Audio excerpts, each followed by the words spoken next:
Então, novamente, boa tarde a todos, bem-vindos ao nosso webinário Contributos para a Sustentabilidade nas Políticas de Ciência Aberta. Temos três intervenientes do luxo que vão falar sobre estas questões e vou apresentar cada um deles. Por ordem, se por acaso descobrirem que há mais alguém que esteja à espera de entrar, por favor, ou alertam-me, ou então o professor António Gomes Martins e a Filomena também podem permitir que eles entrem. Então, vamos começar pela professora Maria Manuel Borges, que é professora associada com agregação em Ciências da Informação na Universidade de Coimbra, é coordenadora do doutoramento em Ciência da Informação da mesma universidade, tendo larga experiência na orientação de teses de doutoramento e dissertações de mestrado. É editora associada do DOAJ, foi membro do Grupo de Trabalho Interministerial, subgrupo Avaliação de Investigação da Iniciativa Nacional Portuguesa de Ciência Aberta, foi ainda membro do Research Data Alliance e do Conselho Consultivo do NO-RDAPT em representação da Universidade de Coimbra, colaborou na Estratégia Nacional de Dados Abertos com a iniciativa INC-ODE.2030. Os seus atuais interesses de investigação são em comunicação académica, com foco em acesso aberto e ciência aberta, avaliação de investigação e gestão de dados de investigação. Segue-se então a nossa co-integrante do grupo, Filomena Borba, que é licenciada em História, pós-graduada em Relações Interculturais, em Estudos do Património e em Gestão e Empreendedorismo. Atualmente trabalha no Museu de Angra do Heroísmo como gestora de coleções. Foi bibliotecária coordenadora da Biblioteca do ISCAL, na área da promoção da leitura e gestão de coleções, responsável pela dinamização do Fundo Antigo e pelo depósito da produção científica do ISCAL no repositório científico do IPL. Dinamizadora de diversos seminários relacionados com os ODS, os Objetivos de Desenvolvimento Sustentável, como todos saberão, através da iniciativa Um ODS por Mês, participando em várias conferências e congressos sobre o mesmo tema, nomeadamente em 2 edições da Conferência Campus Sustentável. Participou na tradução portuguesa do Open Science Training Handbook, no projeto da Case Report Building Communities with Training and Resources for Open Science Trainers e é ainda coautora do livro Aula do Comércio Ilustrada em Prelo. Quanto ao João Mendes Moreira, é licenciado em Engenharia de Sistemas e Informática pela Universidade do Minho. Nas 2 últimas décadas, desenvolveu direto ou indiretamente atividades na área de infraestruturas e serviços avançados para a comunidade de ensino e investigação.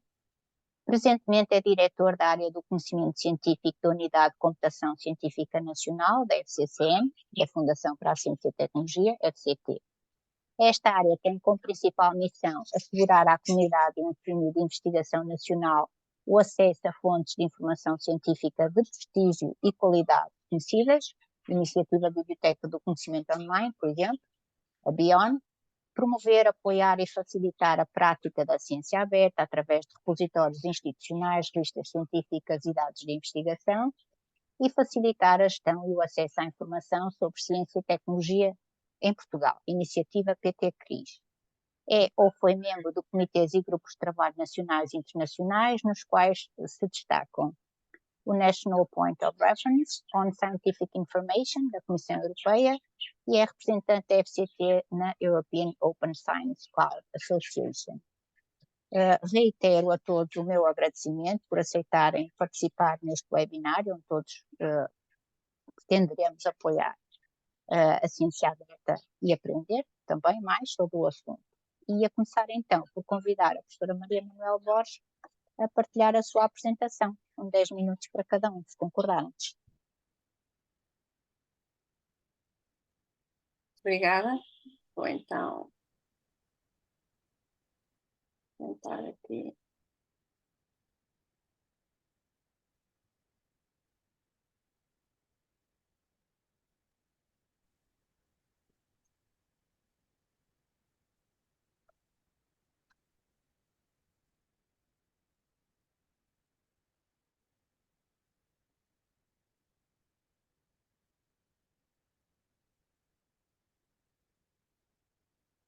Julgo que já estarão a ver neste momento o primeiro slide da apresentação.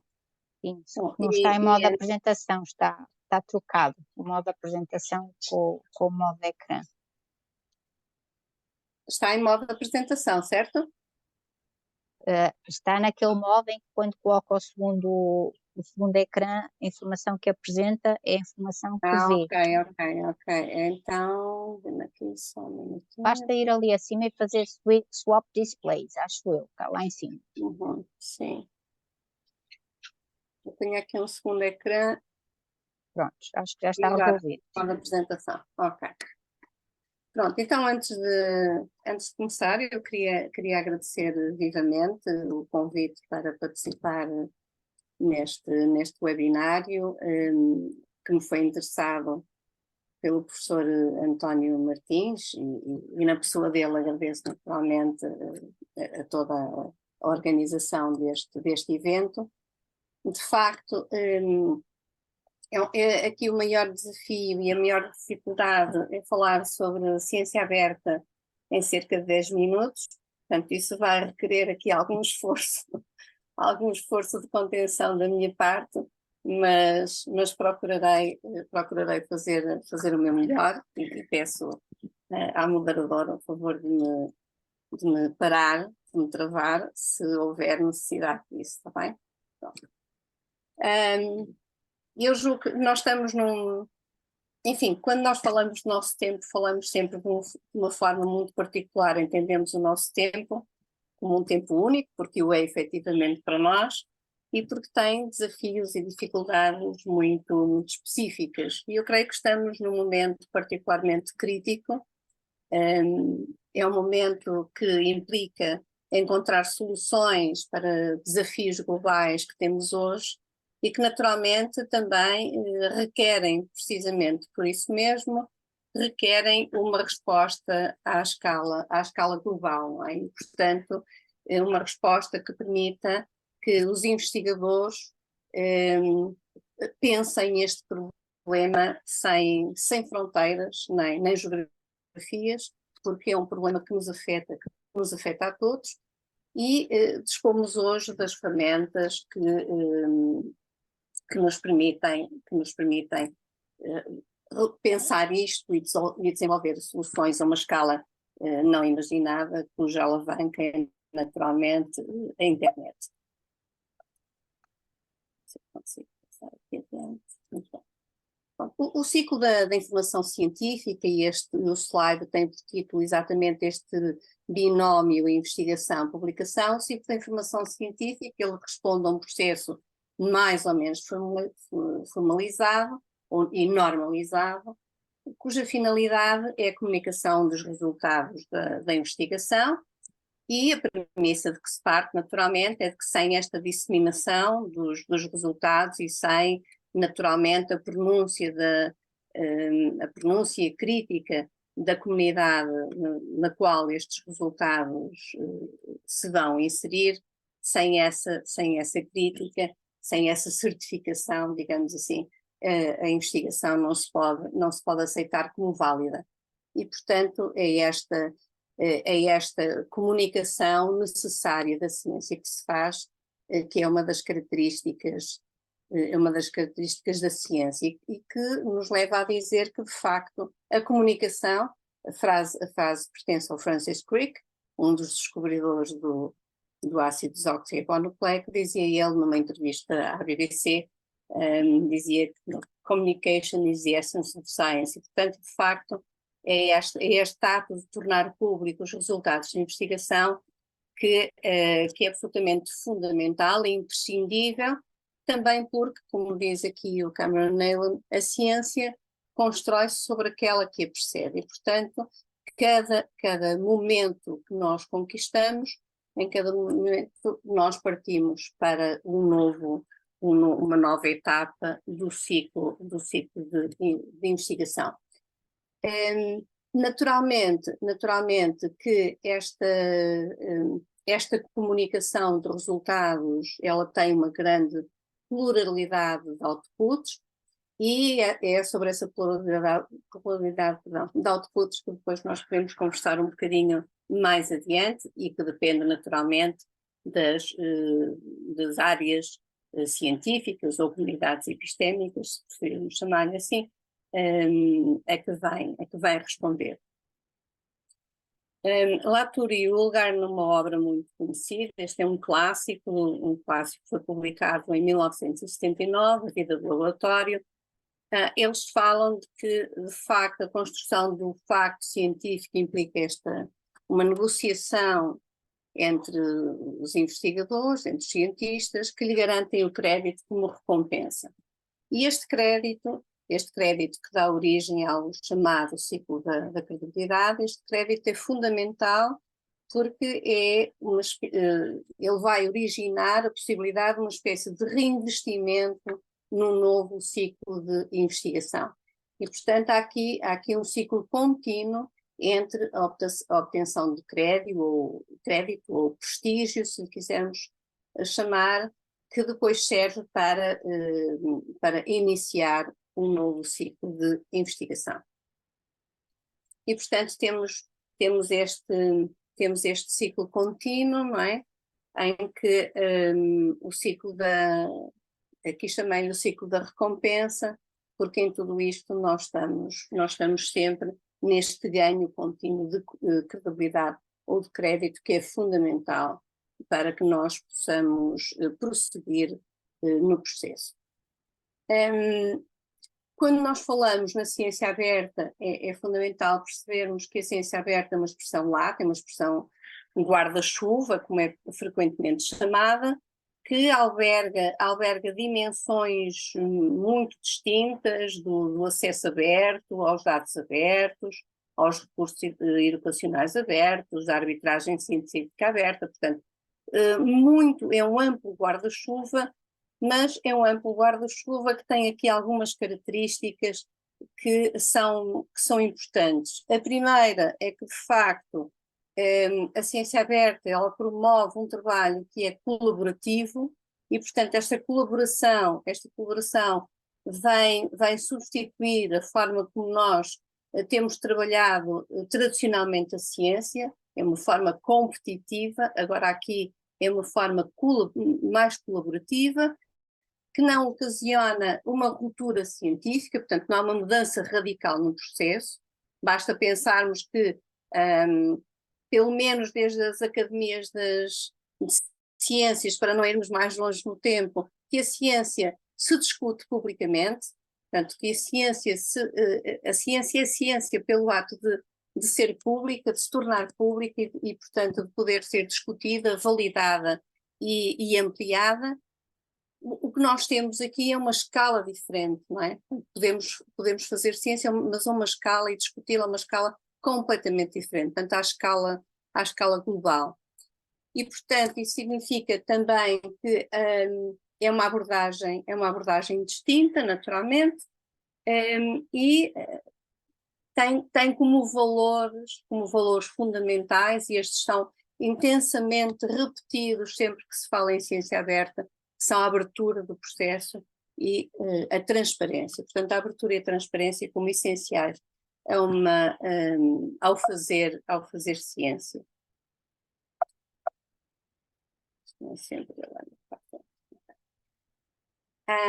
Podemos então dizer que a ciência aberta nos traz como benefícios uma maior colaboração e troca de conhecimento, um progresso científico acelerado, e se precisássemos de evidências não teríamos de recuar muito no tempo, porque foi exatamente isto que aconteceu quando tivemos uma pandemia e tivemos de desenvolver vacinas a um ritmo muito acelerado, e só foi possível porque a ciência se fez mais aberta ainda.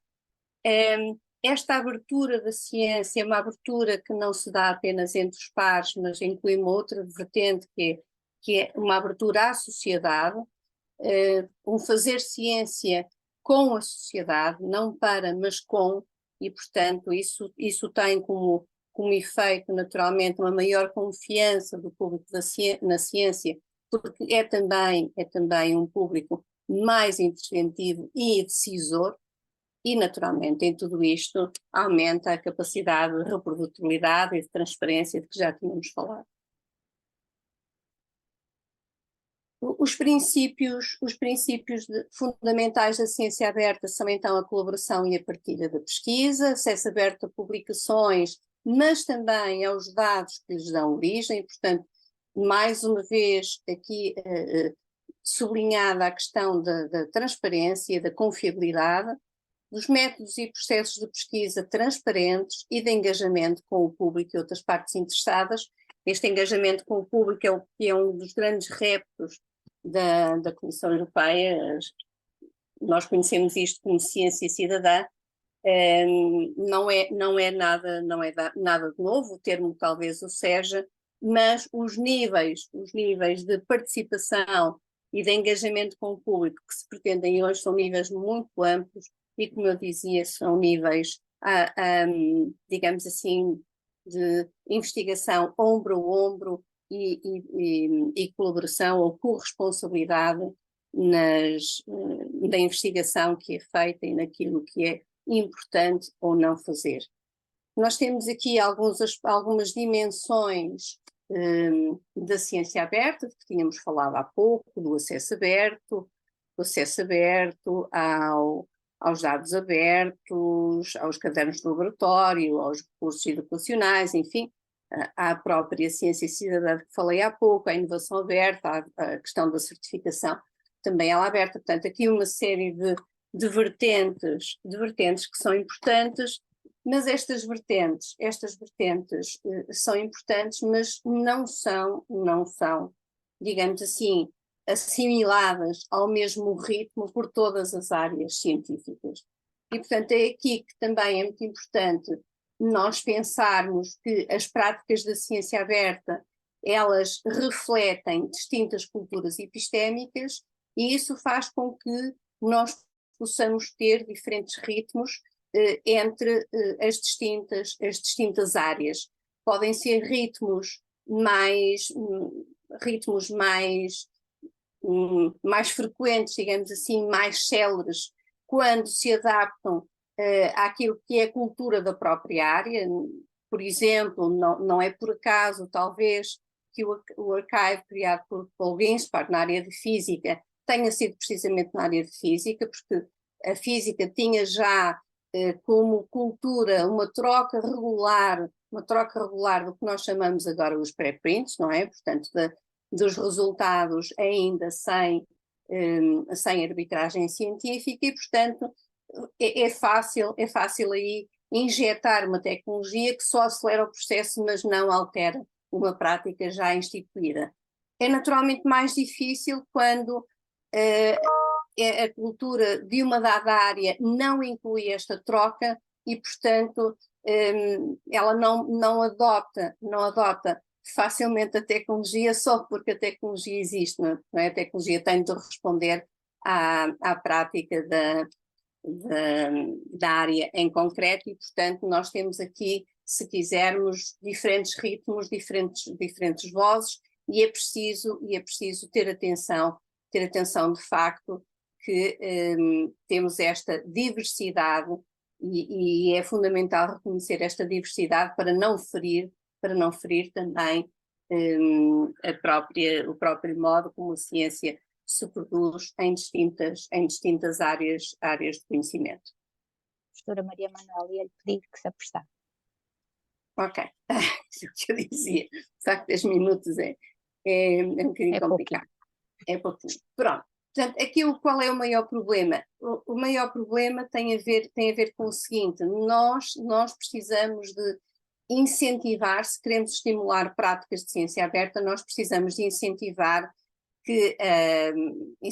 os investigadores a alterarem as suas práticas, e, portanto, isso significa que o sistema de reconhecimento e recompensa, o que lá por Julgar se chamava o ciclo da credibilidade, este aumento de prestígio, seja facilitado, e abandonadas algumas práticas, note-se, algumas más práticas, onde o publish or perish, onde a quantidade impera sobre a qualidade, enfim, no fundo sermos capazes de dizer aos investigadores que a adoção de práticas de ciência aberta deve ser reconhecida e naturalmente trazermos também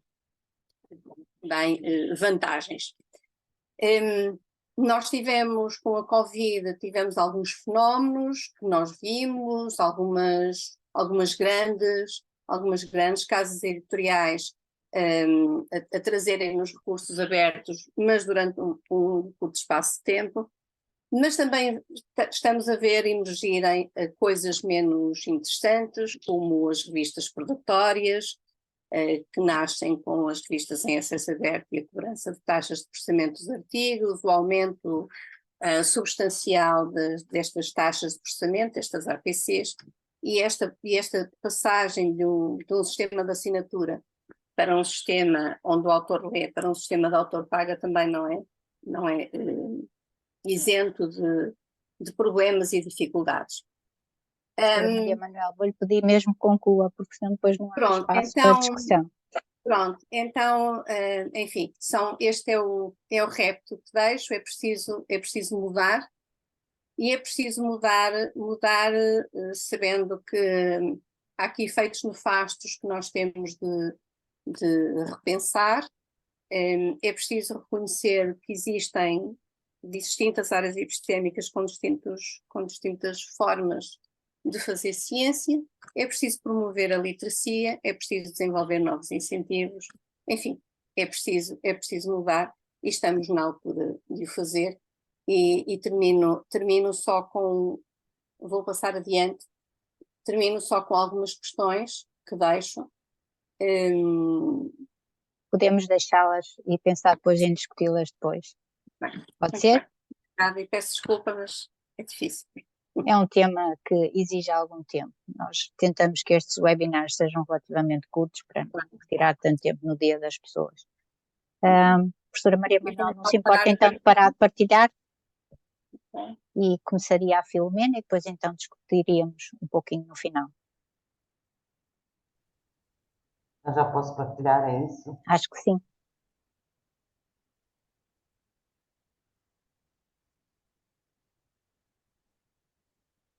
Há uma coisa que nós... Já estão a ver a tela? Está a surgir. Há uma coisa que eu, neste... Já pode projetar, então. Já está. Já está? Já está. Não. Há uma coisa que nós vamos ter em comum, acho que em todas as nossas intervenções, que é o tema da ciência aberta, do acesso aberto. Portanto, como já vamos quase às mesmas fontes, virar as mesmas fontes, que é a declaração da Unesco, e em que a ciência aberta assenta em 4 pilares fundamentais, que é o conhecimento científico em acesso aberto, infraestruturas de ciência aberta, por exemplo, que é muito importante ter infraestruturas que sejam acessíveis a todos, porque a ciência aberta deve ser para todos e deve chegar a todos. E para isso é preciso infraestruturas, e muitas delas são até infraestruturas tão básicas como ter um computador ou ter, por exemplo, eletricidade e internet. Também a participação ativa e aberta dos atores sociais, nomeadamente da comunidade científica com os decisores políticos, o diálogo entre eles é muito importante para que se possa fazer uma verdadeira ciência aberta, um verdadeiro conhecimento científico aberto.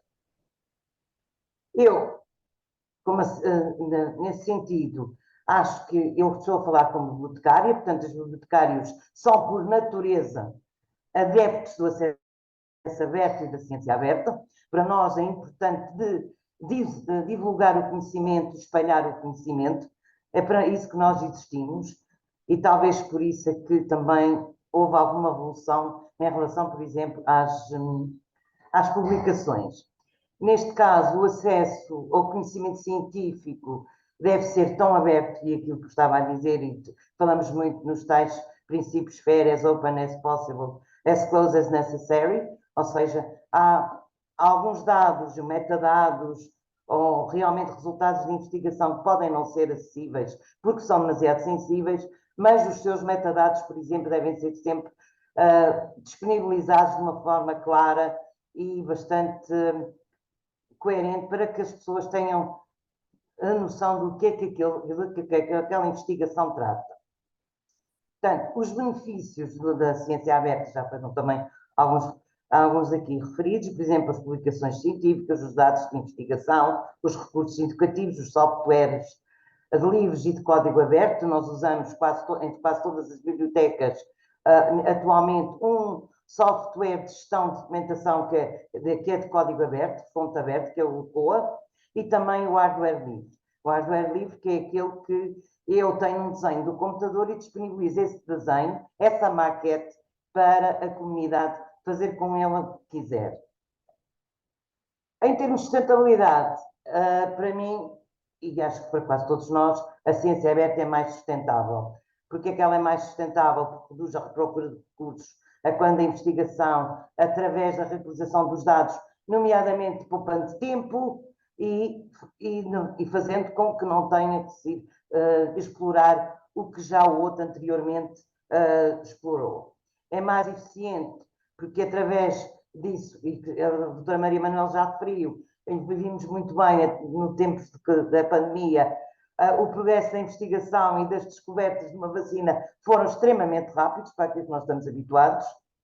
Também o acesso ao conhecimento de qualidade é muito mais global, quase todos teremos acesso, estejamos onde estejamos, logo reduz e tendo em conta a Agenda 2030, esse acesso reduz as desigualdades entre países, entre pessoas, no acesso ao conhecimento.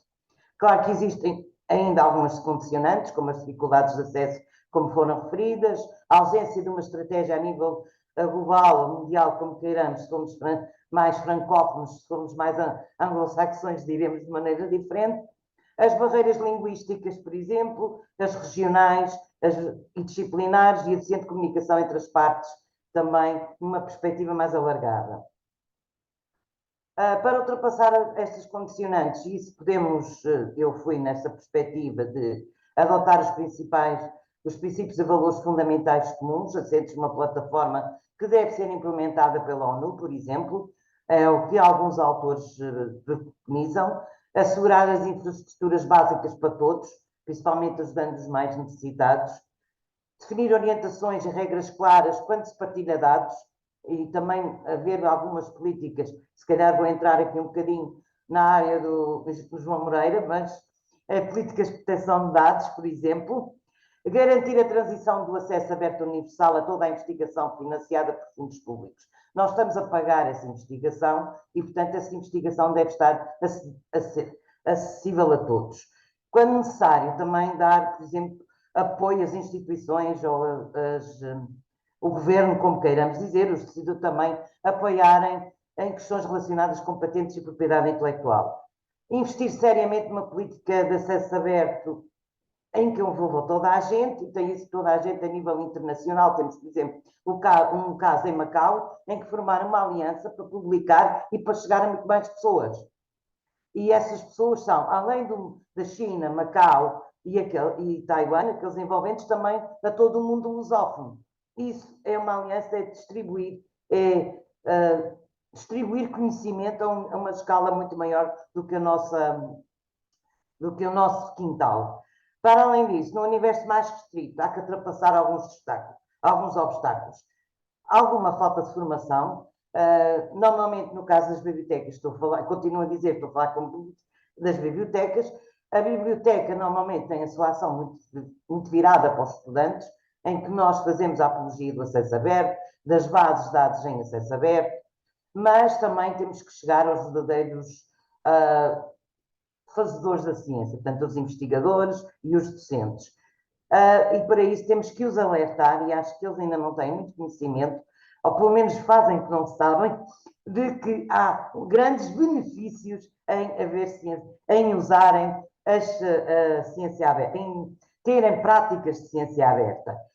Contribui para a produção, contribui para a difusão daquilo que eles fazem, e é muito importante que haja um diálogo entre os bibliotecários e os investigadores, principalmente para perceber quais são as competências que uns e outros necessitam e quais os pontos em que estes convergem, essencialmente porque esta parceria iria permitir, para além de desenvolver essas competências que são necessárias, iria também permitir a tal criação de redes a nível mundial, porque cada um de nós, no nosso papel, temos uma rede.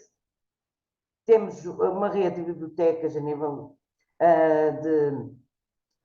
desde a IFLA, que é a nível mundial, ou a EBLIDA, mas também os investigadores também têm, os seus centros de investigação também têm redes. E isso era importante para fazer a tal difusão do conhecimento científico. Mas temos um problema mais grave ainda, que são os custos. O Dr. Manuel já falou neles, por exemplo, nos APCs.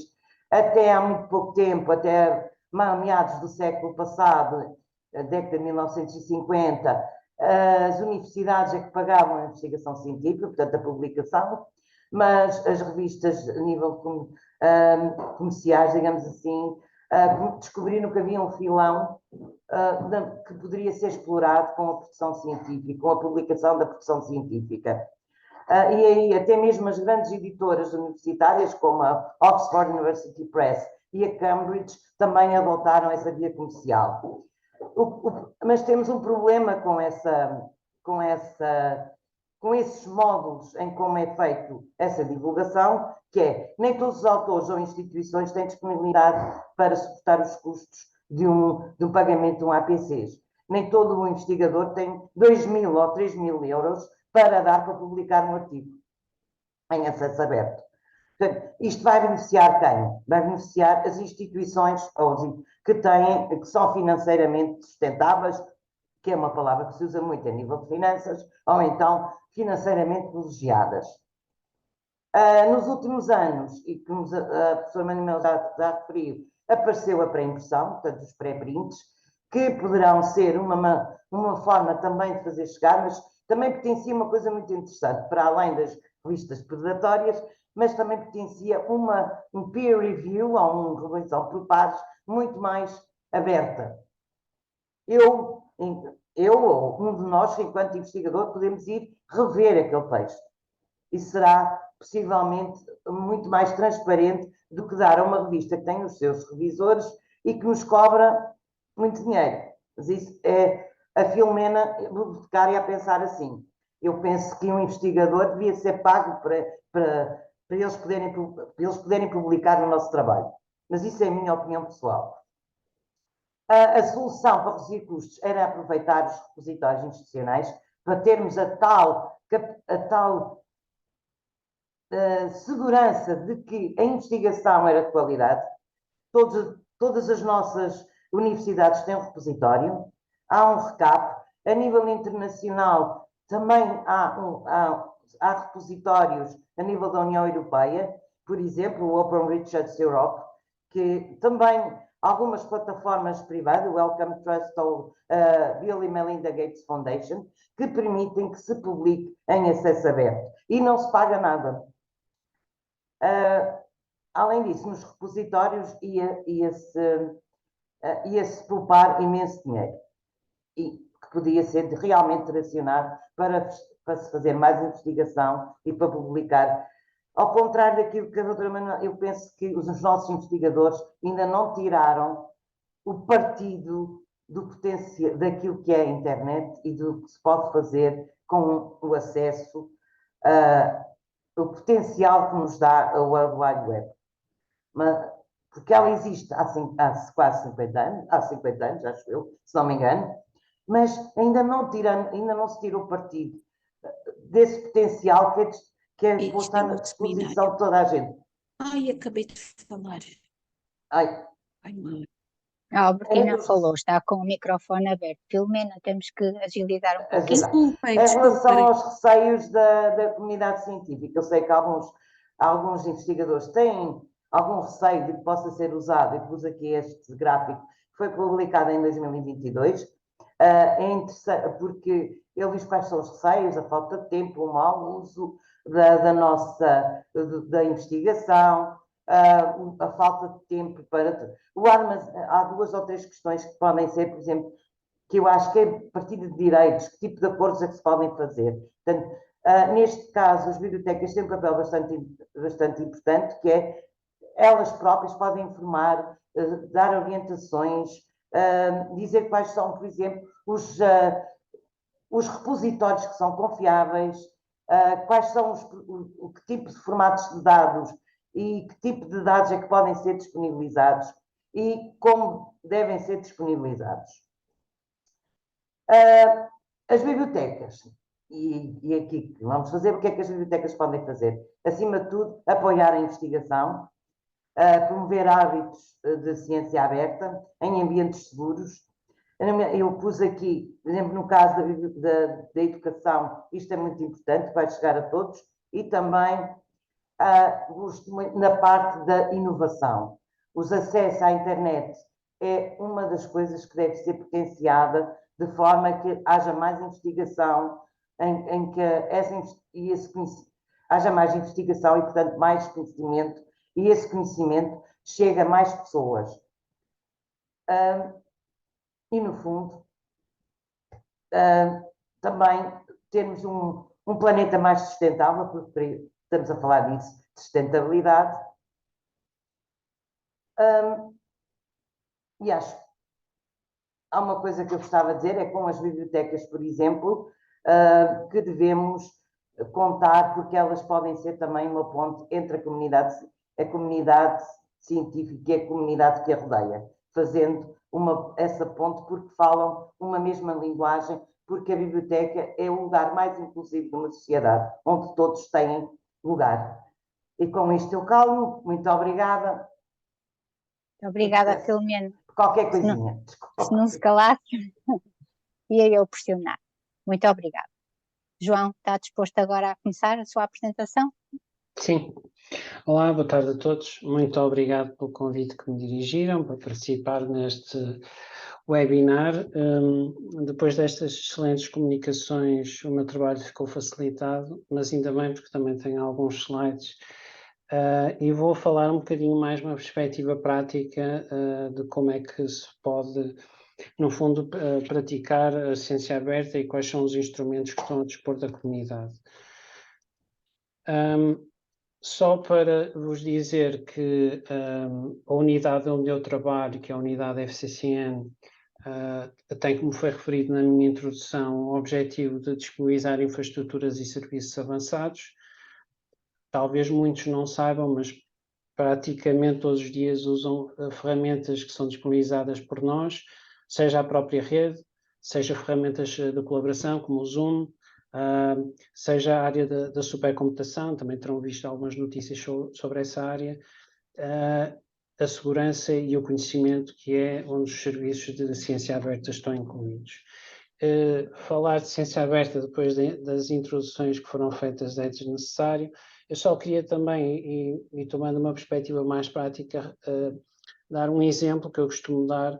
Há 70 anos ou há mais tempo, a forma como se fazia investigação era diferente e era necessariamente diferente, porque todas as colheitas de dados, todos os cálculos, tudo isso era concentrado num artigo que era depois impresso e distribuído, e portanto havia limitações orgânicas no fundo à comunicação. Mas hoje em dia aquilo que se pretende, por um lado, é que toda a gente tem acesso, e por outro lado é desconstruir tudo que deu origem a um artigo. Ou seja, se eu usei conjuntos de dados, então eu posso referenciar esses conjuntos de dados. Se eu usei um algoritmo, eu posso usar esse algoritmo, eu posso combinar o meu algoritmo com dados de outros, ou algoritmos de outros com os meus dados, e isso é muito importante. Há estudos da Comissão que dizem que dos 300 bilhões de euros gastos em investigação na saúde, 80% não era reproduzível.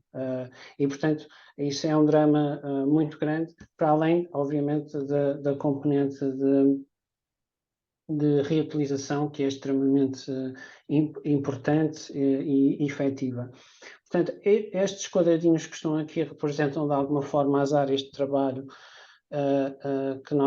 onde nós estamos, publicações científicas, os dados de investigação, recursos educacionais e também as infraestruturas de ciência aberta, algumas das quais são geridas por nós a nível nacional. A nossa abordagem à ciência aberta tem várias dimensões, elas estão aqui explicitadas, não só as políticas, como também depois disponibilizar, aplicar essas políticas ao financiamento, disponibilizar serviços, infraestruturas e formação à comunidade para a prática da ciência aberta. Obviamente tudo isto tem que ser monitorizado. O nosso trabalho na ciência aberta remonta para casa de 2004 com o CIEL, que agora está sob a nossa gestão, mas em 2008 lançamos a iniciativa RECAP. Neste momento, se vocês pertencem a uma instituição de ensino superior, é quase certo que tenham um repositório desta rede, até porque em 2014 o Decreto-Lei 115, que obriga ao depósito legal de tais estações, requer um repositório da rede RECAP e, portanto, isso aconteceu. Talvez só referir que nós vamos lançar em 2014 lançamos uma versão da política de acesso aberto e vamos fazer uma atualização em breve. Isto também decorrente do Plano S, serão coisas que eu irei abordar já de seguida. A questão da reforma do sistema de avaliação também já foi aqui referido, porque o sistema de incentivos é muito importante para a prática da ciência aberta.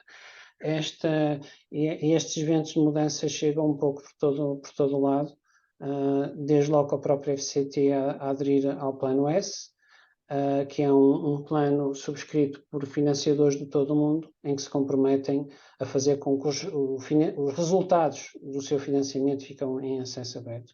Também a força deste ano, a própria Comissão Europeia e a presidência sueca fez sair umas conclusões do Conselho sobre esta área das publicações científicas.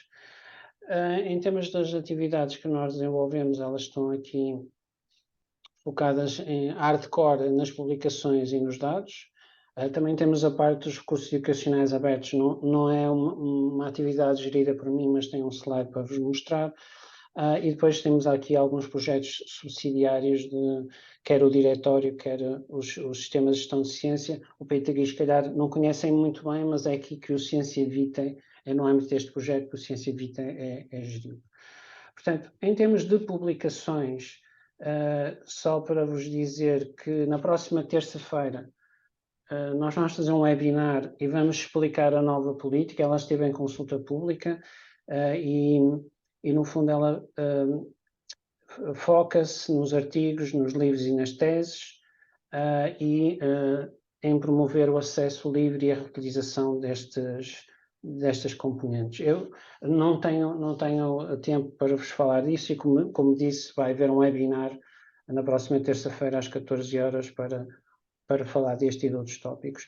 Portanto, o Plano S, este plano prevê a utilização de 3 vias para a disponibilização dos artigos em acesso aberto, a via dourada, a via verde e a via transformativa. Eu vou-vos falar um pouquinho disso e também gostaria de falar, isto é um bocadinho técnico, mas se vocês focarem aqui nas 4 vertentes, portanto, a retenção dos direitos, a revisão pelos pares, ser livre para os leitores e ser livre para os autores, também já se falou aqui do problema de pagar para publicar.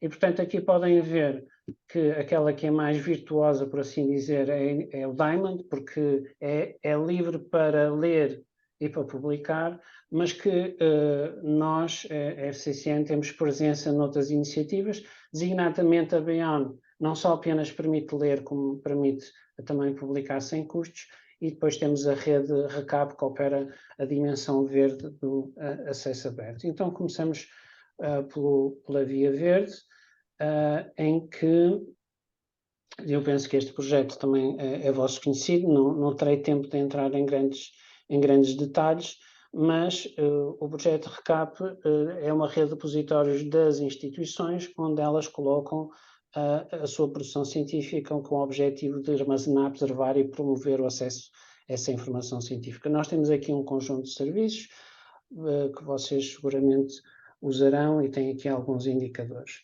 Depois temos o serviço de gestão de revistas científicas, por exemplo, se a rede de Campos Sustentável quisesse ter uma revista científica, poderia candidatar-se a utilizar este serviço e que, no fundo, ele gera esta parte diamante e gera o ciclo de vida de uma revista desde a submissão de um artigo até à sua disponibilização. O PubIn é uma iniciativa cola, tem um objetivo não só de promover a interoperabilidade destes sistemas com o ecossistema científico e tecnológico nacional, mas também de promover as boas práticas da ciência aberta, e temos o Serviço de Alojamento de Revistas Científicas e a Iniciativa Ciel, que também há 2 ou 3 anos para a nossa gestão. Em termos da BION, penso que dispensa também grandes apresentações, só para dizer que também operamos então aqui nas dimensões do acesso aberto, do pagar para publicar sem custos e também da sua modalidade de acesso à informação, que é o modelo de subscrição. Também temos uma série de serviços, potenciais 420 mil utilizadores, 20 milhões de downloads por ano, e temos então os acordos transformativos que eu já vos vou falar. Para ficarem com uma ideia, gastamos cerca de 14 milhões de euros anuais nesta iniciativa, em torno de 20 milhões, e temos aqui um aumento estrondoso do volume de artigos publicados em acesso aberto, e vocês perguntam porquê. Porque nós celebramos acordos transformativos. Então, o que é que são os acordos transformativos? São acordos que transformam o modelo de negócio da publicação científica. Tradicionalmente, nós pagávamos para ler, foi isso que fizemos até 2022, seguindo as tendências internacionais e após negociação com os vários editores, nós conseguimos, com o mesmo montante financeiro, não só assegurar a leitura, mas também assegurar o direito de publicar. Obviamente que não é... Há cotas, há muitas particularidades neste modelo, mas nós estimamos que no próximo ano se possa publicar cerca de 63% da produção científica nacional em acesso aberto, sem custos adicionais, o que apesar de tudo é um contributo muito significativo. Nós este ano, só até julho, já deixamos de gastar cerca de 6 milhões de euros que seriam gastos para tornar em acesso aberto essas publicações. No fundo, temos aqui a evolução desde o início, então, os 3.900 artigos no próximo ano, com autor correspondente de uma instituição da ONU. Mas a Filomena também falava dos vários problemas. Apesar dos acordos transformativos, se me perguntarem, não são o meu modelo favorito, como vocês viram lá em cima, permite a todos ler, mas não permite a todos publicar. E, portanto, nós estamos em permanente contacto com a comunidade internacional, a acompanhar algo que eu aprecio e acho que será uma tendência, é o modelo, o último que está aqui, o Publish Review Curate, onde todo o processo começa com a publicação de um pré-print, num servidor de pré-print ou num repositório, em que há a retenção dos direitos desse pré-print logo ao início, em que há um peer review, esse peer review tem retenção de direitos e é transparente e fica em acesso aberto, e só depois da revista então é que começam os serviços de valor acrescentado, só aqui é que os editores teriam direito a entrar, porque o acesso à informação científica teria assegurado a priori. Passando aqui aos dados, nós vamos também lançar uma política de gestão e partilha de dados de investigação, pelas mesmas razões do acesso aberto. Neste momento já temos disponível um sistema de planos de gestão de dados. Esta ferramenta é muito importante porque ajuda os investigadores a pensarem o que é que vão fazer aos seus dados logo antes de começarem o projeto. Quais são os volumes, quais são os tipos de ficheiro, se são dados sensíveis, qual é a política de proteção de dados, onde é que vão ser arquivados. Todas estas questões são respondidas neste plano e nós temos um sistema de informação para registrar estes planos e depois temos também aqui o repositório de dados Pollen, que está numa fase piloto com 7 instituições que se candidataram a este serviço. Também, para quem se interessa pela área dos dados de investigação, vamos ter o 10º fórum agora em novembro, 14 e 15, se eu não me engano. Temos um site e temos um MOOC sobre o essencial de gestão de dados de investigação.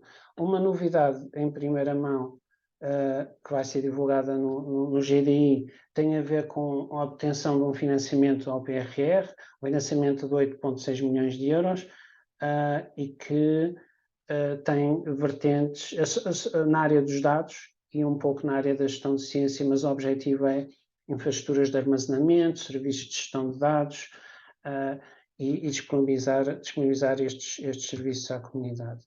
Portanto, o webinar já vos falei e, para terminar, apresentar para quem não conhece a nossa iniciativa Now, que é uma plataforma de MOOCs, onde vocês também poderiam fazer aqui uns cursos muito interessantes sobre sustentabilidade e, portanto, ficam desde já desafiados a produzir este curso e utilizarem estas ferramentas. Muito obrigado pela vossa atenção. Não sei se João? respeitei o tempo, mas espero que sim. Acho que sim, mais 2, 3 minutinhos, mas a informação que traz é tão diversificada e tão útil e tão necessária que acho que podíamos estar aqui sem exagero o dia todo a falar destas coisas e não chegava. De modo que o que eu ia pedir era o seguinte: os 3 oradores já interviram, cada um apresentou as suas informações, penso que alguns já se terão disponibilizado para nos fazer chegar estas apresentações que contêm informação tão rica. Se nos fizerem chegar, nós depois pediremos à Rede Campos Sustentável que as disponibilize em PDF no site, que são informações fundamentais por parte dos 3, cada um com perspectivas muito distintas. E para não nos alongarmos muito, uma vez que há sempre algum atraso, portanto, que há a dizer nestas coisas, e para tentarmos terminar por volta das 15h30, 15h40 ou mais tardar, começava por abrir então a discussão para todos os que se encontram presentes e se querem começar por colocar alguma questão a algum dos 3 oradores.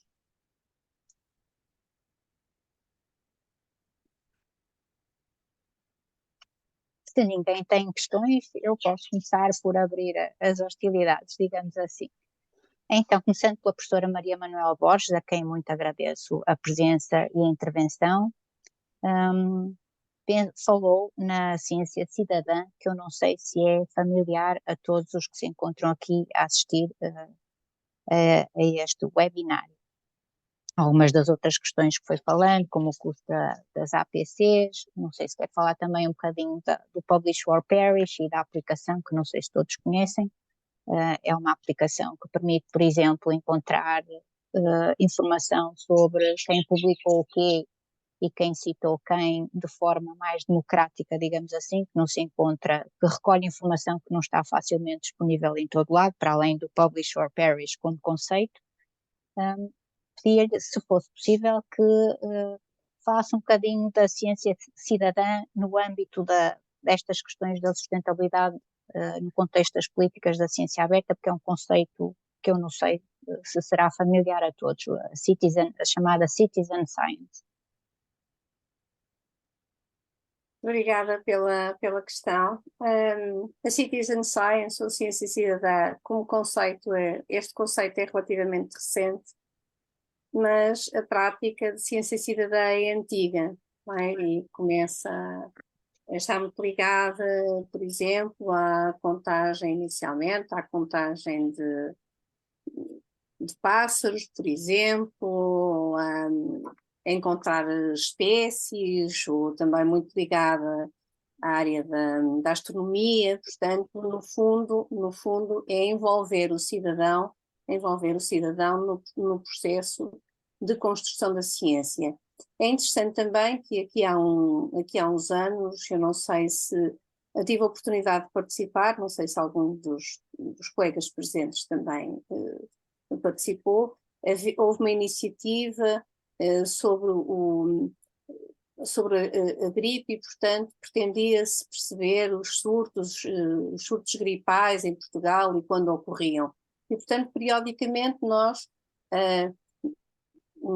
respondíamos a um questionário dizendo se tínhamos tido temperatura, durante quanto tempo e etc. E, portanto, este tipo de dados que são fornecidos por cada um de nós enquanto cidadãos são dados muitíssimo importantes e fazem parte deste tal conceito de citizen science. Há uma grande diversidade de projetos. Aqui há uns anos houve um projeto muito interessante na Biblioteca do Congresso, que tinha uma série de imagens, milhares de imagens, para identificar pessoas e locais e fê-lo com recurso à inteligência coletiva, que é também assim que é outra das formas como é conhecida a ciência cidadã. E, portanto, as pessoas identificavam lugares e pessoas que, entretanto, os lugares tinham desaparecido, não é? Fruto da própria evolução das cidades e de pessoas. Portanto, há muitos projetos desta natureza. Mas este é também uma prática de ciência cidadã se dermos ou partilharmos o nosso poder computacional, digamos assim, deixando que durante os períodos em que não estamos ativos o nosso computador seja utilizado. Mas esta é uma utilização, digamos assim, muito ao nível mais básico. Ao nível mais elevado, a ciência cidadã traz-nos outros desafios e é o desafio de ombrear o cidadão comum com o investigador, portanto, trabalhar em ombro a ombro, e esse trabalho ombro a ombro significa uma parceria na construção da ciência, mas uma parceria também nas decisões científicas, do fazer da ciência, isto é, ajudar a determinar, o cidadão é envolvido na determinação das tendências de investigação, ou por outras palavras, se quisermos, o que é que vale a pena investigar, o que é que nós queremos enquanto sociedade que se investigue, que faz parte do conjunto das nossas preocupações e que não seja apenas a comunidade científica a fazê-lo. E, portanto, esta ideia deste envolvimento ao mais alto nível é muito cara à Comissão Europeia e de facto em todas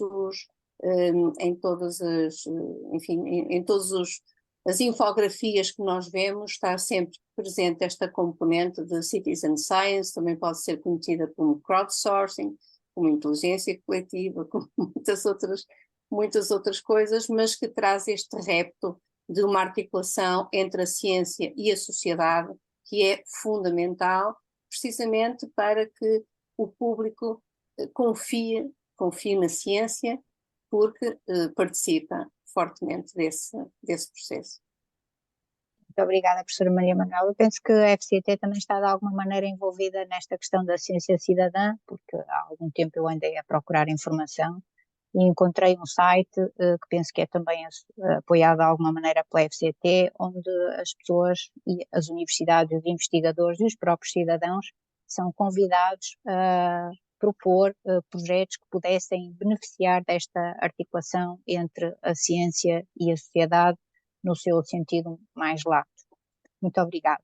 Filomena, não sei se entretanto, não havendo outras questões, ia colocar uma diretamente a si. Mencionou há pouco os desafios envolvidos na questão da gestão bibliotecária em relação a estas políticas e estas questões da ciência aberta e os receios que existem por parte da comunidade. Quer desenvolver um pouquinho esta última questão dos receios? Obrigada. Essencialmente tem a ver com os receios de alguns investigadores em publicarem em acesso aberto, por exemplo, ou disponibilizarem os seus dados. Tem a ver também com a utilização que pode ser, ou se dão créditos ou não dão créditos. Se vão ter o devido crédito quando nós citamos ou não um documento ou utilizamos os dados.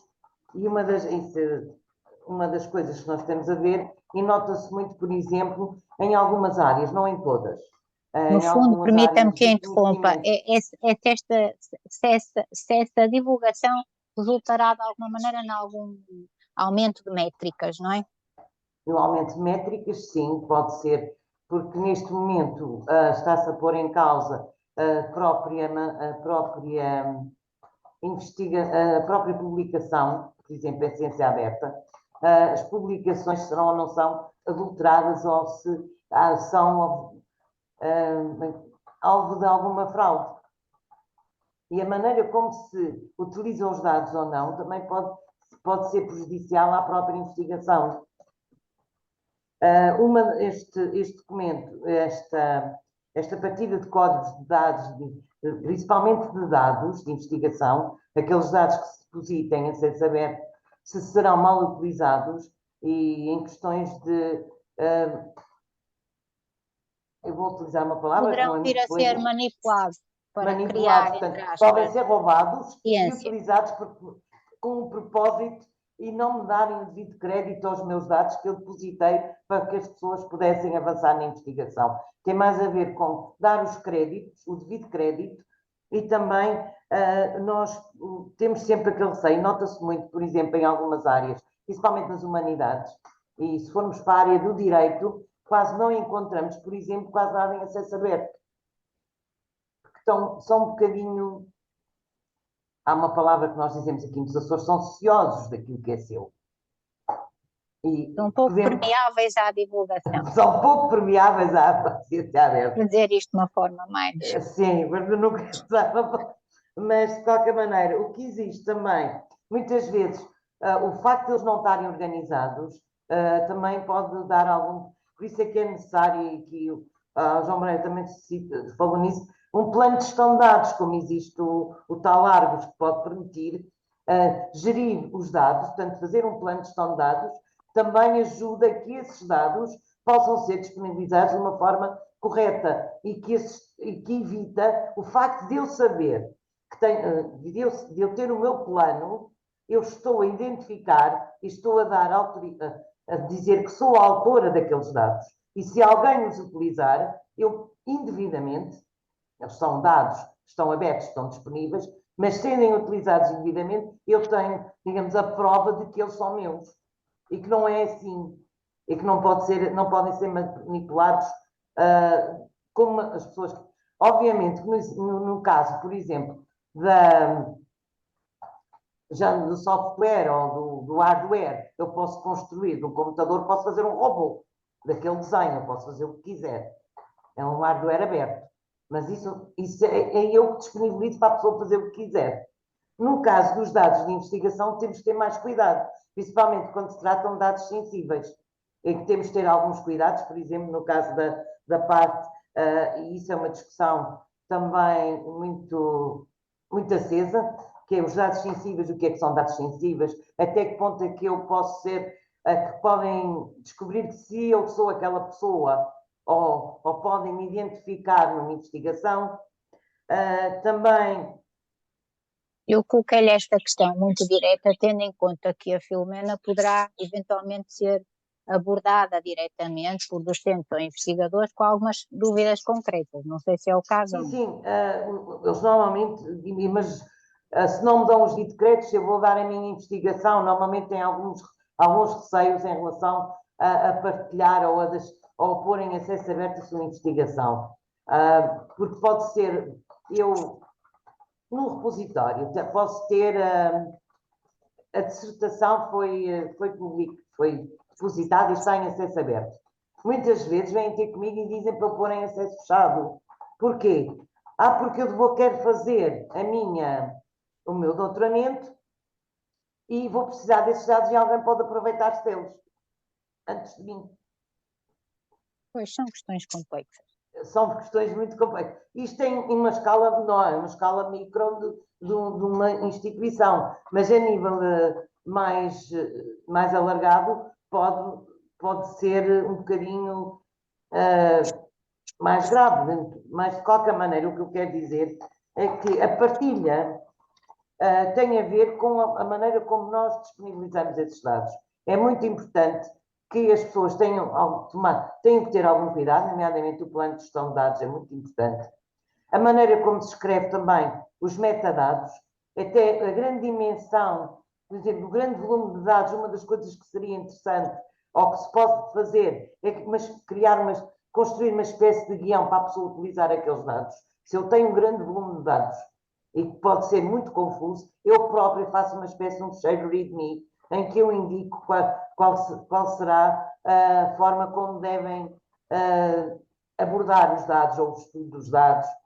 A falta de tempo. Eu penso que essa questão que a Filomena está a referir, permita-me que interrompa novamente, vai um bocadinho de encontrar aquilo que o João mencionou há bocadinho. Sim. Que os investigadores têm que começar a pensar, quer dizer, construir a casa pelas fundações e não pelo telhado. Começar a pensar antes de fazer seja o que for, eventualmente se envolver determinado tipo de dados, como é que esses dados irão ser construídos, como é que vão ser disponibilizados, onde é que vão ser armazenados, como é que podem ser citados, em que tipo de fecheiro ou tipo de bases de dados, Exato. são questões muito Portanto, interessantes que tipos nos levam a os olhar para as formatos coisas dos de outra dados, maneira. tipo, exato, o formato dos dados, e uma das coisas importantes é o repositório onde eles vão ser depositados. Claro que sim. Se E a pusermos um forma como repositório depois em que é podem pago, ser incluídos nas próprias publicações para que quem lê possa não só ler a exato, publicação em si, os resultados que foram obtidos, mas também aceder a esses dados de outra maneira. Portanto, para não deixar o João sem falar, porque ele mencionou aqui uma série de iniciativas super importantes. Eu penso que todos saberão que já se falava do Plano S há algum tempo, até que finalmente, no caso concreto em Portugal, se começam a ver as grandes vantagens de termos acesso a opções de escolha que não tínhamos até agora. Eu vi nos slides que foram apresentados que, em alguns casos, por exemplo, o plafond que existe para determinadas revistas e publicações já foi alcançado, o que tem que ser visto como uma coisa boa, no sentido de que os investigadores se foram apercebendo que aquelas opções existem. Não sei se todos os que estão aqui presentes já alguma vez, quando submeteram uma revista, tiveram indicação de que aquela pessoa, como autor correspondente naquela posição, está em situação de beneficiar de algumas das opções que o João mencionou aqui. Em termos de toda a diversidade de políticas que apresentou e de todas as iniciativas que estão agora debaixo do chapéu da FCT no que diz respeito a muitas destas questões em concreto. É muita coisa, o RCAP, como sabem, já existe há muitos anos, e é ótimo, porque quando as pessoas colocam alguma coisa nos sites institucionais, vai diretamente ter ao RCAP, e a disseminação da informação, que é o que interessa, afinal, não é que alguém tenha tanto trabalho a publicar e depois nunca na vida aquele trabalho venha a ser visto, a ser citado, venha a haver feedback dessas coisas todas. Como o João disse há pouquinho, e todos concordamos que não há tempo para discutir estas coisas todas, seria capaz, assim, de, muito brevemente, nos dar a entender quais têm sido as grandes revoluções ou qual tem sido a possibilidade que a FCT tem podido até agora intervir, nomeadamente no que me chamou também a atenção por último, que é no domínio dos PRRs. Portanto, existem neste momento verbas, certo? Disponíveis para serem alocadas a determinadas iniciativas, e de maneira que todos nós podemos beneficiar dessas verbas e de uma aplicação efetiva, eficiente e durante quanto tempo, porque os PRRs, segundo sei, é até 2026, de que forma é que podemos todos ganhar com isto, em termos de publicação aberta e sustentabilidade. Sim, como eu referi, este PRR está mais focado nos dados de investigação. Portanto, essa é a principal essência, e o que se espera que este PRR entregue.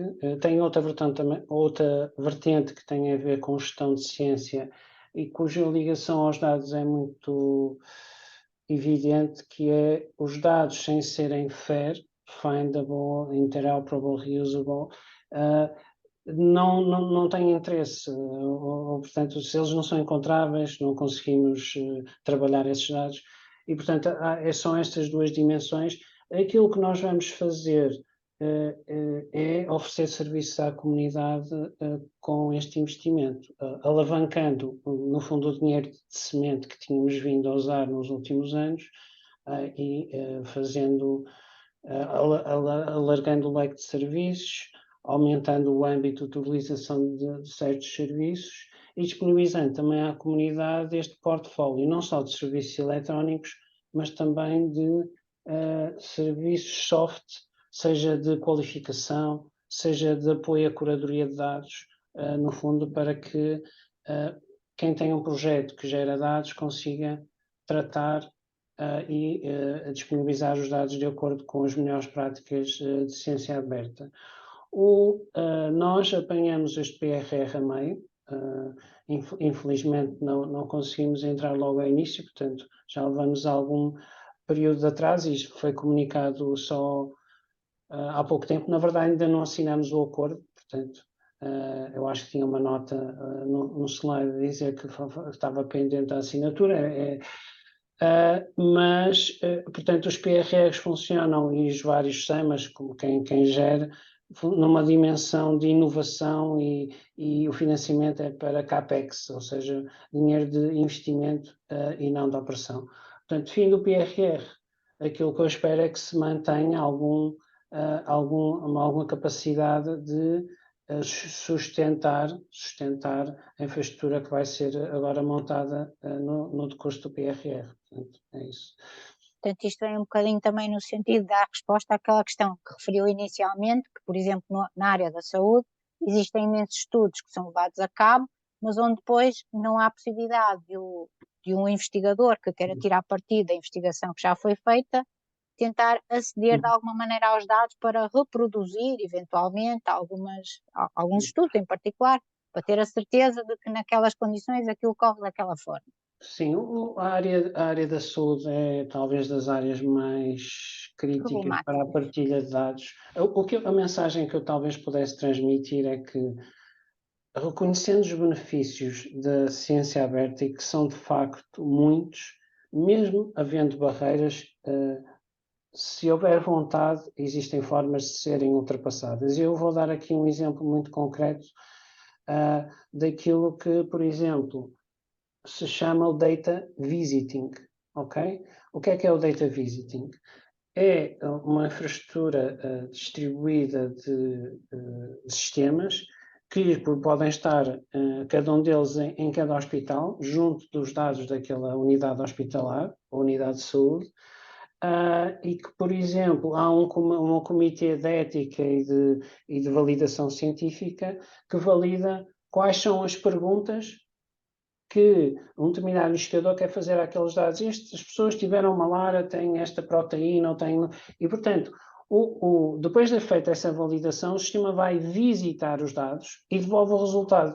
Portanto, pensem só nisto. Não é preciso ter os dados dos pacientes junto do investigador. Portanto, ou seja, como este é um exemplo, haverá exemplos de mitigação de problemas que possam ser encontrados. Portanto, e na verdade, isto é um avanço absolutamente tremendo. O É um quantidade avanço de problemas, gigantesco, no sentido de que aqueles dados ficam disponíveis para servirem a comunidade, não é? E o investigador e a investigação. Sim. Bem, já parei de ser eu a intervir. Alguma questão que queiram colocar, até os próprios co-oradores, para se perguntarem entre si, alguma dúvida com que tenham ficado? Talvez só que... Maria Manuel, força. O João fala e depois a Maria Manuela intervém. Mas temos mais 10 minutinhos. Era só referir a importância, e talvez não tenha tempo de destacar isso, mas falei, da reforma do sistema de avaliação científico. Hoje em dia, os investigadores não são muito culpados daquilo que acontece, porque eles seguem o sistema de incentivos. O sistema de incentivos pede-lhes que eles publiquem e publiquem em revistas de fator de impacto. Portanto, eles não estão a fazer nada de errado, nem nós podemos dizer que passem a fazer outra coisa enquanto não mudarmos esse sistema de incentivos. E de há uns anos para cá foi criada uma iniciativa, uma coligação mundial chamada COARA, que é dinamizada pela Comissão Europeia e que no fundo está a analisar com ponderação esta questão da avaliação. O que eu antecipo é que a produção científica seja uma dimensão minúscula da avaliação como um todo que é feita ao investigador, e que, porque é que alguém que gere uma base de dados com informação que é utilizada por muitos investigadores com uma finalidade virtuosa não seja premiado por isso? Porque é que alguém que dá aulas fantásticas aos seus alunos ou alguém que promove a transferência de tecnologia, patentes, porque é que essas pessoas não são premiadas? Porque é que só contam as publicações? E, portanto, espera-se que haja uma matriz bem ampla, não é? Depois as pessoas dizem porque é que é impossível fazer avaliações customizadas, e eu penso um pouco sobre isso. Nós agora abrimos um concurso para recrutamento e apareceram 300 pessoas, portanto, no entanto, em cada concurso nós temos que definir umas regras e fazer com que ele seja ágil, rápido, portanto, se nós também fazemos avaliações à medida, também isto deverá ser possível. Dizer que eu não sou contra as métricas, nem esta iniciativa é contra as métricas, ela defende o uso de métricas responsável, o uso responsável de métricas e, obviamente, métricas que representem, de alguma forma, a qualidade do entregável, do output, não é? Porque hoje, como sabemos, o fator de impacto é uma média das citações, foi inventada para escolher revistas, não foi inventada para escolher, para ver o mérito de um artigo e, portanto, eu queria só deixar este parênteses sobre... ou seja, este modelo de avaliação, para fazer a ponte, deve promover a prática da ciência aberta e a ciência aberta deve ser valorizada. Então aí sim, eu acho que teremos em condições de mãos dadas à avaliação e a ciência aberta progredirem de uma forma mais rápida. Claro que sim, e é isso que justifica essencialmente esta ponte com a ciência aberta, no sentido que o paradigma tem que mudar e que não podemos só escolher revistas que têm fator de impacto, porque não podemos só ser avaliados de determinada maneira quando o processo de alguma forma também já está viciado, mas isso levava-nos a outras questões que não temos tempo aqui de discutir. Então ia começar por dar a palavra à professora Maria Manuel, por ordem, depois à Filomena e depois ao professor António Gomes Martins, pode ser? Eu julgo que o seu professor que pediu a palavra primeiro, portanto... Foi? Peço desculpa então, porque a mãozinha pula ali para o meu lado esquerdo quando se levanta a mão primeiro. Eu não faço nenhuma questão. Eu agradeço muito à professora Manuel ter dado conta disso.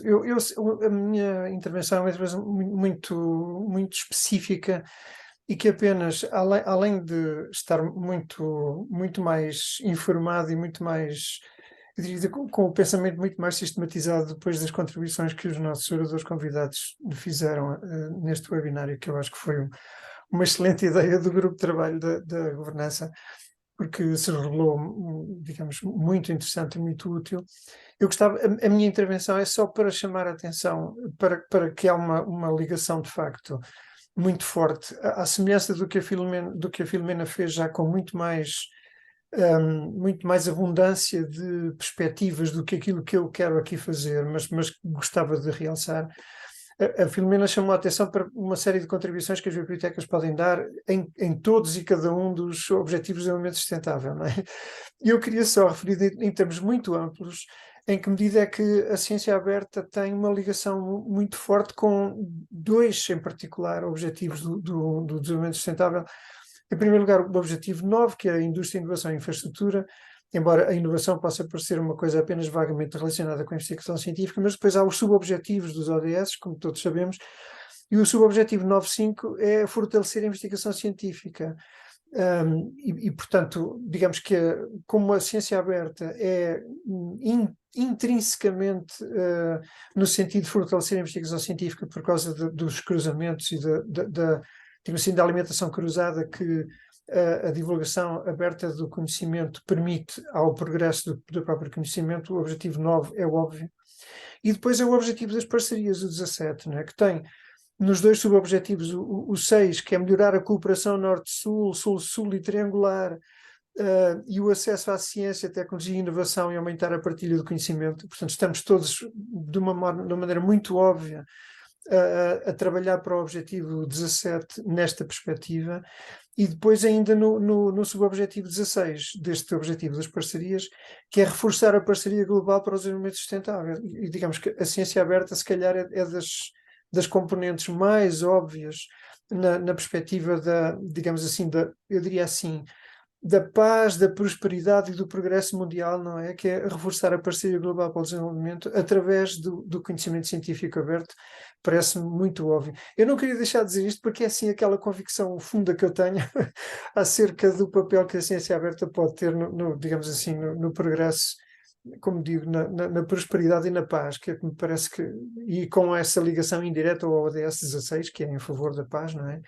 eu acho que estamos todos a trabalhar de uma forma muito positiva e muito, eu diria assim, muito importante e muito significativa, com a importância relativa a cada gota que nós contribuímos, seja muito pequenina, mas engrossa a grande corrente, né? Eu tenho muita esperança, como otimista inveterado, de que estas coisas, que o bem prevalece sobre o mal, não é? A médio ou longo prazo. E desculpem lá, era só um desabafo de otimismo. Era só isso, não queria fazer nenhuma pergunta, só queria agradecer muito, porque achei as intervenções excelentes e muito informativas. Muito obrigado. Muito obrigada e muito obrigada também em particular por clarificar esta ligação aos EDS, para além de vários outros que existem. Afinal, disseminar a informação contribui para que o desenvolvimento seja completamente global. Agora a professora Maria Manuel. Muito obrigada. Duas notas muito rápidas.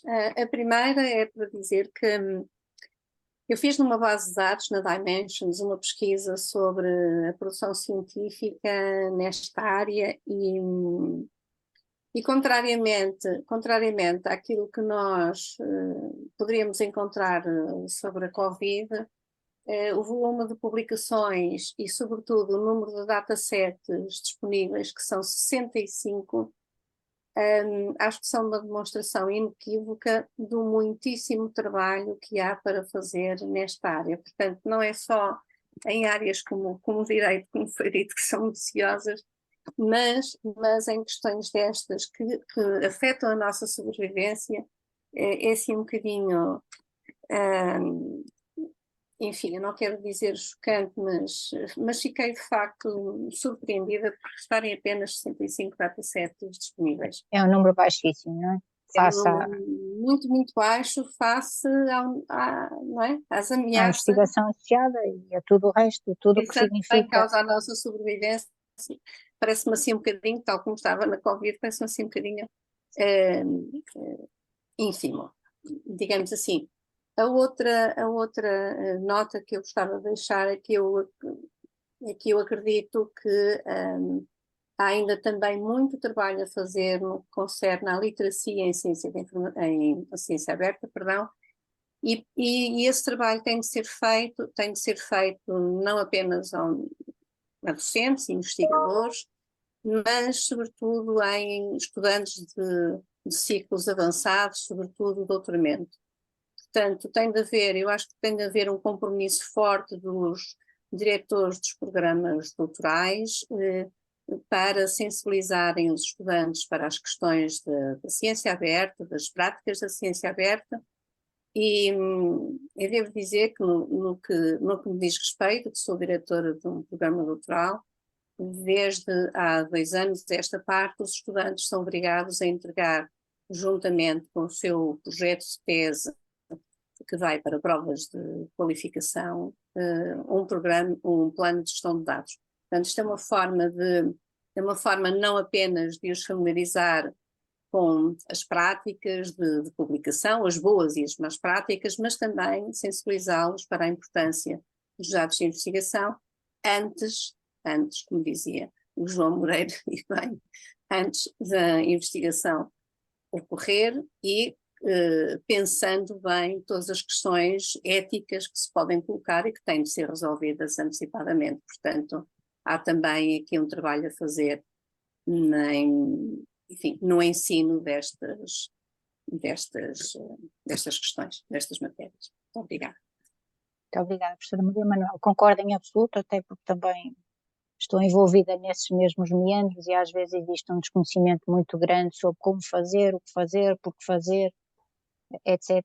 E entre outras questões que não tivemos tempo de explorar mais aqui, a questão das revistas predatórias e até conferências predatórias que agora abundam de uma maneira escandalosa, diria mesmo, e em que a literacia, que também foi um conceito que hoje não tivemos tempo de explorar, assume um papel primordial para docentes, para investigadores e também para estudantes, em particular para os níveis mais avançados.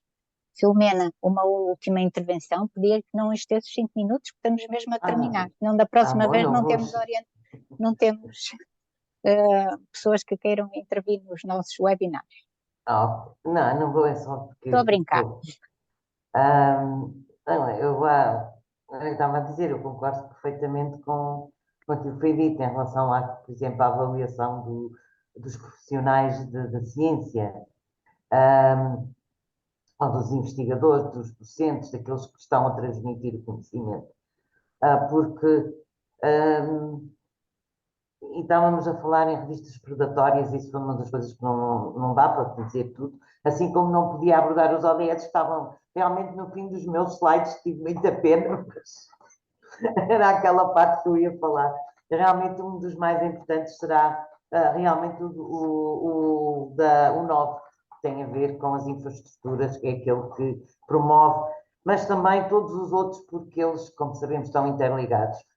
E gostei, e seria interessante ver, gostei daquilo que o João Moreira disse, enfim, ainda bem que vai ser assim, que já temos outras formas de começar a política ser publicada para mim vai ser importante. Nós estamos, e já agora, no dia 14 e 15, não é? De novembro vai ser discutido, porque vou lá estar também presente, portanto, no Fórum de Estandados, em que temos muitas. Por isso é que eu também estava a falar da parte do depósito dos dados.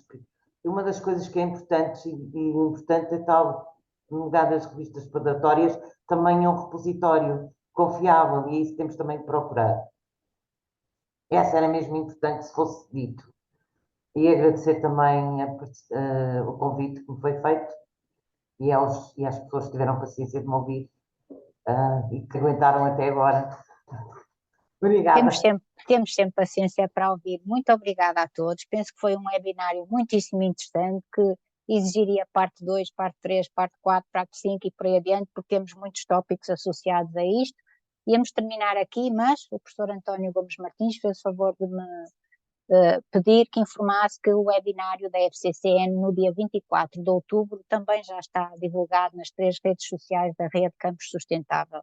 Embora nós vamos explorando assuntos muito diversos, tentamos estar em cima dos acontecimentos e quando encontramos informação que entendemos contribuir para a sustentabilidade a nível global, também a divulgaremos. Filomena, mais alguma coisa? Podemos terminar. Muito obrigada a todos. Terminávamos então por aqui. Muito obrigada. Fiquem bem. Obrigada, a todos, Márcia. muito obrigado. Obrigada.